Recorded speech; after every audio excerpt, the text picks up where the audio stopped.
What should I contribute? You give it your all. Whatever you have in you, you should always be giving 100% effort.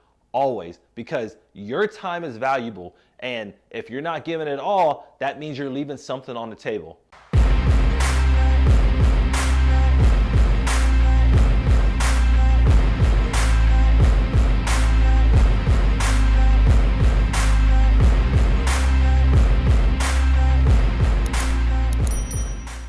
Hey everybody, Michael Lately here. And lately, people have been asking me about advice on when do they change their career, when do they improve themselves.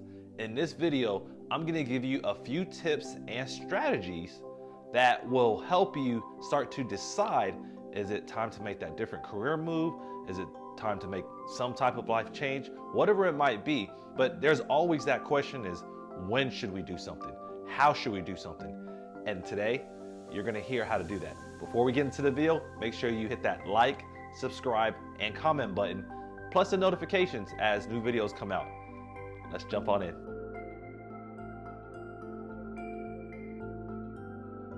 When you're looking at change, you may think to yourself, well, it's always time to change. And I'm not gonna tell you that you're wrong, because you are right. There's always an opportunity to change. There's always an opportunity to get better. There's always an opportunity to make yourself a little better today than you were yesterday and plan for the future. But when should you actually start? How do you implement change? Because we always hear people use the phrase change agents or someone that's going to show you how to live differently. At the end of the day, you have to decide on where you're at right now and where you want to be.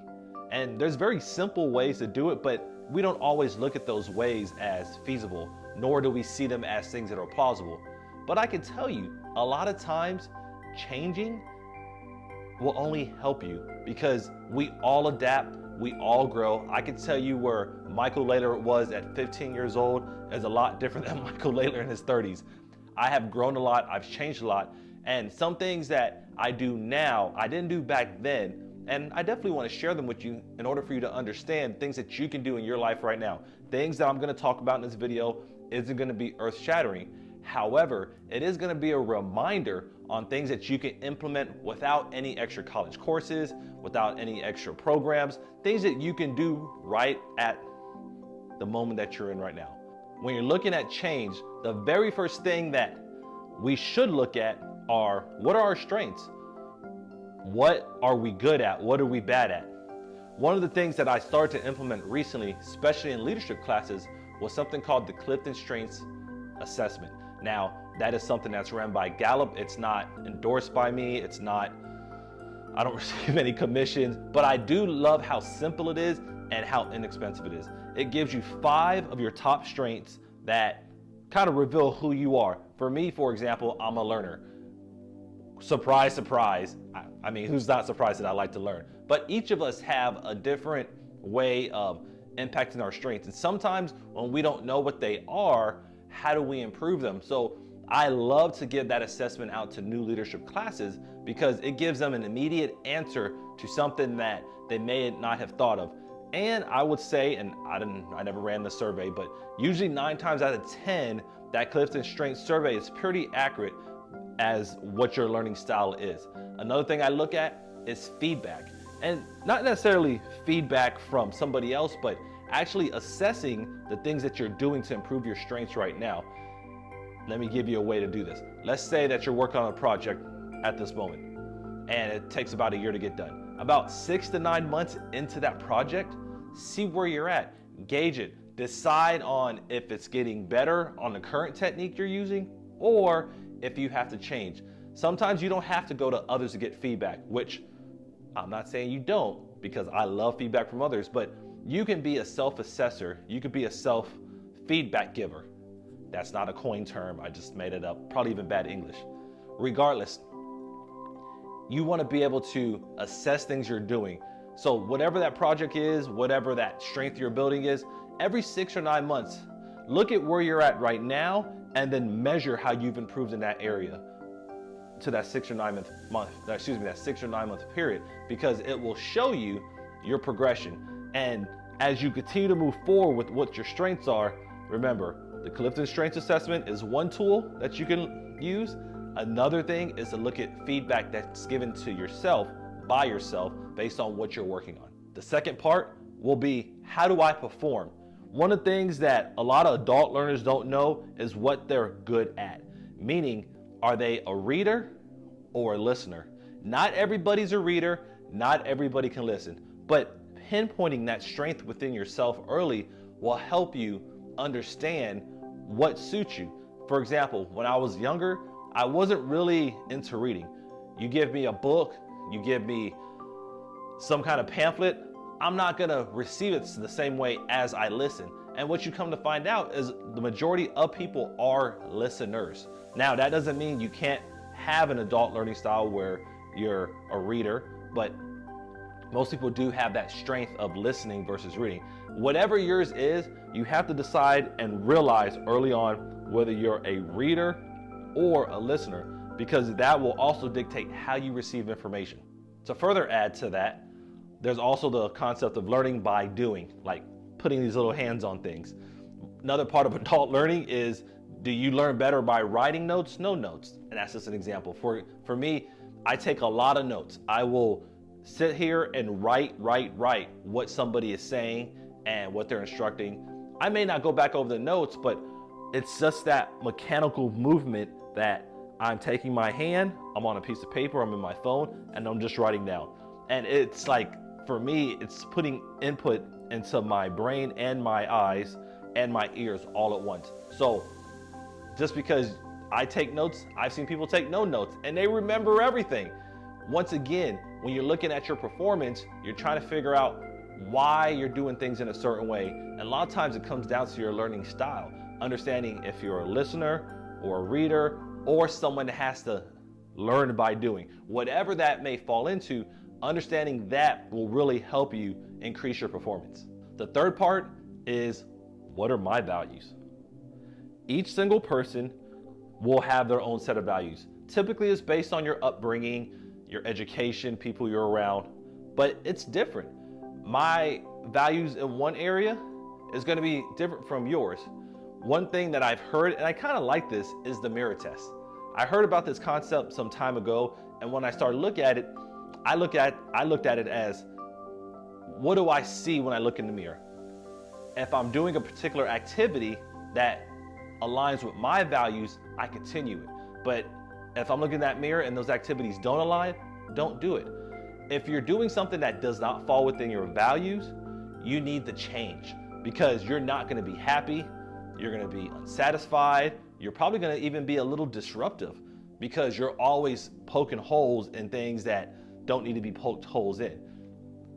When you're looking at your own values, take a mirror and see what works for you. If you have to write it down, do that. If you have to listen to it, if you have to hear it, whatever it might be. But truly understand that knowing where your values are each and every day and everything you do will help you decide whether it's time to make a change now or continue on the current path you're on.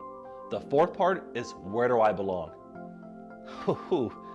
Every single environment is different that you're in, but is that the right environment for you?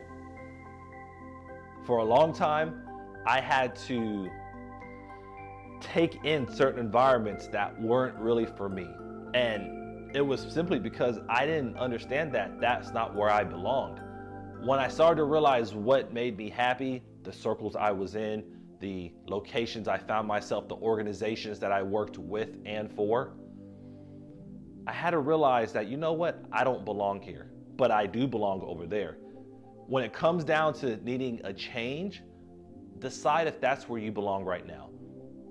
And I'm not saying go quit your company today. I will never tell you to do that, because if you've heard me talk about anything before, the last thing I want you to do is quit a job that's helping you pay your bills, help you provide for your family, keep the electricity on, anything like that. But if it's not the environment that is bringing you happy moments or giving you a positive mindset, it's time to start thinking it's changed now. Because if you don't belong there, find somewhere that makes you happy. We're not going to go into the side of, well, what are the characteristics for that? But look at your environment right now and decide if that's what's going to be, or if that's going to be something that you want to have for the next several years. The final part is what should I contribute? You give it your all. Whatever you have in you, you should always be giving 100% effort, always, because your time is valuable. And if you're not giving it all, that means you're leaving something on the table, obviously. But what should you contribute? Anything that you know, anything that you desire, anything that you believe can be beneficial. We're all in certain seats in our lives, certain tables, or in certain rooms. We all have something to offer, because if you didn't, I promise you, you would not be there. So when you're looking at change and you're thinking, well, I just want to leave, if you're there right now, contribute anything you can to it. And if you feel like your contributions are not being seen or being appreciated, you might want to think about this might be a time for change. Thank you guys for watching this video. When we think about change, if you didn't get all 5 things that I mentioned, go back and check them out. Now, when you're looking at your current situation, not all 5 of them may be aligned in one direction or another. You might have to say, well, I'm going to look at what I contribute, but I'm also going to look at my strengths right now. Or I'm going to look at my values. I'm going to look at my learning styles, whatever it might be. Change comes and goes, and understanding how you fit into different environments where you belong, how people appreciate you, goes a far way, but also knowing what works for you. And just looking at those areas on a daily basis will really help you thrive in any environment. But when it comes down to change, you may not just have to change everything. Just change a little bit to see if it works. And if you get to a point to where you're looking at all 5 of these parts that I mentioned earlier and everything's out of whack, you definitely need to change. But I would definitely look at what needs to change at a certain time and figure out what works. Don't just make a drastic change because you put the video on and I said change. Actually look at those parts and see where you're at in your life right now. If you didn't get a chance, make sure you hit that like, subscribe, and notifications button. I love to hear the different comments. I love reading the message on LinkedIn from the folks that are saying, hey, we watched your video, can you talk about this? I appreciate all of that because it allows me to provide content to you on a weekly basis that I do believe will benefit you at one point or another. Thanks again for your time. You have a great day.